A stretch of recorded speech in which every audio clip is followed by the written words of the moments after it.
Spain প্রবাসী ভাই বোনেরা, আপনারা সকলে কেমন আছেন? আশা করি আপনারা সকলেই অনেক অনেক ভালো আছেন। আপনাদের সকলের দোয়ায় আমিও ভালো আছি। আমাদের আজকের ভিডিওতে স্পেনের শব্দের অর্থ বলা শেখাবো।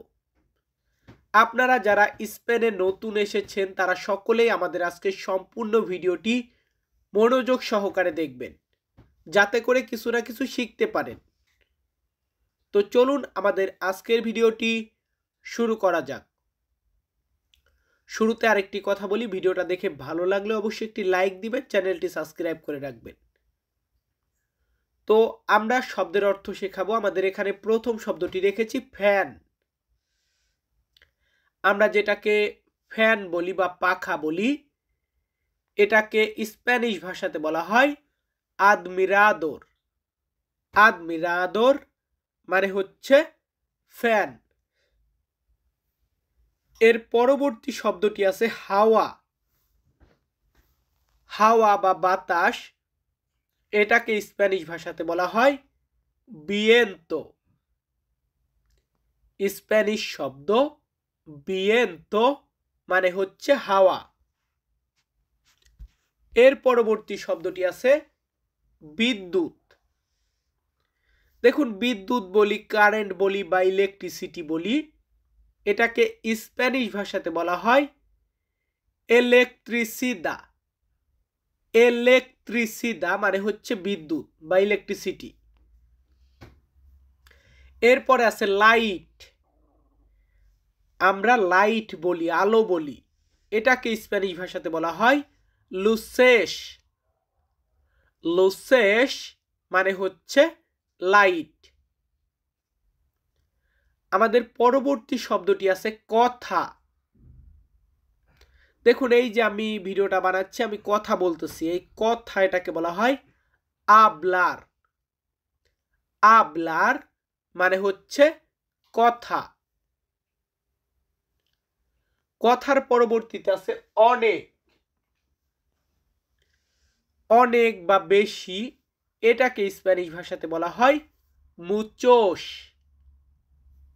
স্প্যানিশ শব্দ মুচোস মানে হচ্ছে অনেক। এরপরে আছে ভালোবাসা। দেখুন, আমরা বলি কি লাভ বলি ইংরেজিতে, এটাকে বলা হয়, বাংলাতে আমরা বলি ভালোবাসা। তো এটাকে স্প্যানিশ ভাষাতে বলা হয় আমার। আমরা বাংলাতে যেমন বলি আমার, তো এই আমার মানে হচ্ছে ভালোবাসা। এর পরবর্তী শব্দটি আছে নীরবতা। নীরবতা বা সাইলেন্ট থাকা, নিশ্চুপ থাকা, এটাকে স্প্যানিশ ভাষাতে বলা হয় সিলেন্সিও। সিলেন্সিও মানে হচ্ছে নীরবতা। এই ধাপটির শেষ শব্দটি আছে সম্মান। সম্মান, এটাকে বলা হয় ওনোর। স্পেনে ওনোর বলে, ওনোর মানে হচ্ছে সম্মান। সো আমরা পরবর্তী ধাপে যাব নতুন শব্দ শেখার জন্য। আমরা এই ধাপটিতে 9টি শব্দ দিয়েছি। আমাদের পরবর্তী শব্দটি এখানে আছে ভিন্ন। ভিন্ন, আলাদা, এটাকে স্প্যানিশ ভাষাতে বলা হয় ডিফেরেন্তে। ডিফেরেন্তে। ইংরেজিতে আমরা বলি ডিফারেন্ট এবং স্প্যানিশে আমরা বলি ডিফেরেন্তে। একটু ডিফারেন্ট, কিন্তু ডিফারেন্টটা হচ্ছে ডিফেরেন্তে। এখন আছে সমস্যা। সমস্যা, এটাকে স্প্যানিশ ভাষাতে বলা হয় প্রবলেমা। প্রবলেমা মানে হচ্ছে সমস্যা। এরপরে আছে পুলিশ। পুলিশ, এটাকে স্প্যানিশ ভাষাতে বলা হয় পলিসিয়া। স্প্যানিশ শব্দার্থ পলিসিয়া মানে হচ্ছে পুলিশ। পুলিশের পরবর্তী শব্দটি এখানে আছে রাস্তা। আমরা যে রাস্তা দিয়ে চলাফেরা করি, রাস্তা, এটাকে স্প্যানিশ ভাষাতে বলা হয় কামিনো। কামিনো মানে হচ্ছে রাস্তা। এরপরে আছে গাড়ি। দেখুন আমরা সকলে গাড়িতে যাতায়াত করি, তো গাড়ি এটাকে বলা হয় আউতো। আউতো মানে হচ্ছে গাড়ি। তো এখানে কিন্তু আমার টাইপিং এ একটু মিস্টেক হয়ে গেছে, আমি বাংলা উচ্চারণের জায়গায় গাড়ি লিখে দিয়েছি, বাট উচ্চারণটা হবে আউতো। এবং আমরা যেটাকে বাস বলি, বাসে যাতায়াত করি, এই বাসকে বলা হয় আউটোবুস। আউটোবুস ইউরোপের বেশিরভাগ দেশটিতেই, শুধু স্পেনে না, বাসকে আউটোবুস বলা হয়। এরপরে আছে সময়। সময়, টাইম, এটাকে স্প্যানিশ ভাষাতে বলা হয় তিয়েম্পো। তিয়েম্পো শব্দের অর্থ হচ্ছে সময়। সময়ের পরবর্তী শব্দটি এখানে আছে দিন। দিন এটাকে স্প্যানিশ ভাষাতে বলা হয় দিয়া।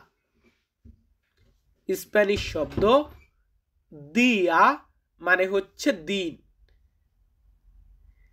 দিনের পরে কি এখানে রাখা আছে এখন।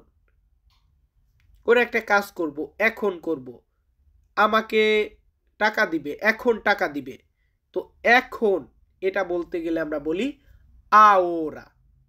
আওরা মানে হচ্ছে এখন। আমরা 9টা করে 2টা ধাপ দিলাম, আমরা এখন তৃতীয় ধাপে যাব নতুন আরো কিছু শব্দ শেখার জন্য। তো আমাদের এই ধাপটির প্রথম শব্দটি আছে সব। সব এটাকে বলা হয় todo। স্পেনে সব এটাকে কি বলবো? todo। todo মানে সব। এরপরে আছে আগে। কোন একটা জিনিস আগে, এই আগে বলতে গেলে আমাদেরকে বলতে হবে antes। স্প্যানিশ শব্দ antes মানে হচ্ছে আগে। এরপরে আছে পরে। পরে এটা বলতে গেলে আমাদেরকে বলতে হবে tarde। tarde মানে পরে, আবার tarde দ্বারা অনেক ক্ষেত্রে বিকেল এমনটাও বোঝায়। স্প্যানিশ শব্দ tarde মানে বিকেল বোঝায় এবং tarde মানে পরে এমনটাও বোঝায়। tardeর পরবর্তী শব্দটি আছে কিভাবে। কোন একটা কাজ করবেন, কিভাবে করবেন, আসলে কেমন বা কিভাবে, এই দুইটাকে স্প্যানিশ ভাষাতে বলা হয় como। como মানে হচ্ছে কেমন বা কিভাবে। এই শব্দটি আছে শেষ। শেষ এটা বলতে গেলে আমাদেরকে স্প্যানিশ ভাষাতে বলতে হয় ফিন। ফিন শব্দের অর্থ হচ্ছে শেষ। সেটা কাজ শেষ হতে পারে, টাকা শেষ হতে পারে, যে কোনো জিনিস শেষ বলতে গেলে আমরা বলি ফিন। এবং ব্যথা, কাজ করে আমাদের শরীর ব্যথা হয়, ব্যথাটাকে বলা হয় দোলোর। দোলোর মানে হচ্ছে ব্যথা। ব্যথার পরবর্তী শব্দটি এখানে আছে সাউন্ড। সাউন্ড বা শব্দ, এটাকে স্প্যানিশ ভাষাতে বলা হয় সেনিদো। আসলে আমরা এটাকে সঠিকভাবে উচ্চারণ করতে গেলে তখন আমরা বলি সোনিদো। সোনিদো, বাট অনেকেই আমরা সেনিদো বলে থাকি। তো সাউন্ডের পরবর্তী শব্দটি আছে করা। কোন একটা জিনিস করা বা করতে, এটাকে বলা হয় আসের। আসের, আসের মানে করা বা করতে। সো আমরা লাস্ট ধাপে যাব এখনে। তো আমাদের এখানে প্রথম শব্দটি রয়েছে গাছ। গাছকে আমরা স্পেনে বলি আরবোল। আরবোল মানে হচ্ছে গাছ। ইংরেজিতে আমরা যেটাকে ট্রি বলে থাকি। এবং গাছের যে পাতা আছে, পাতা, এটাকে বলা হয় ও খাস। ও খাস মানে হচ্ছে পাতা, আর বল মানে হচ্ছে গাছ। এর পরবর্তী শব্দটি এখানে আছে ফল। গাছে যে ফল ধরে, ফল এটাকে বলা হয় ফ্রুত্তা। ইতালি, স্পেন দুটা দেশেই ফ্রুত্তা বলে, আবার পর্তুগালে গেলে আমরা তখন বলি ফ্রুতা। বাট এই ফ্রুত্তা ফ্রুতা এই সাউন্ডটা মিল আছে কিন্তু, মানে হচ্ছে ফল। আমরা সবজি বলি বাংলাতে, সবজিকে স্প্যানিশ ভাষাতে বলা হয় বেরদুরাস। বেরদুরাস মানে হচ্ছে সবজি। এরপরে আছে আম্মু, আসলে আমরা আম্মু বলি বা মা বলি, এটাকে স্পেনে বলা হয় মাদ্রে। মাদ্রে মানে হচ্ছে মা। কি মানে মা? মাদ্রে মানে মা। এর পরবর্তী শব্দটি আছে বন্ধ। আপনি কাজে গেলেন, গিয়ে দেখলেন যে কাজটা বন্ধ বা একটা দোকান বন্ধ, বন্ধ এটাকে বলা হয় সেররাদো। সেররাদো মানে হচ্ছে বন্ধ। বন্ধর পরে এখানে আছে কেন। কোন একটা কাজ করবেন, কেন করবেন, তো কেন এটাকে বলা হয় পরকে। পরকে মানে হচ্ছে কেন।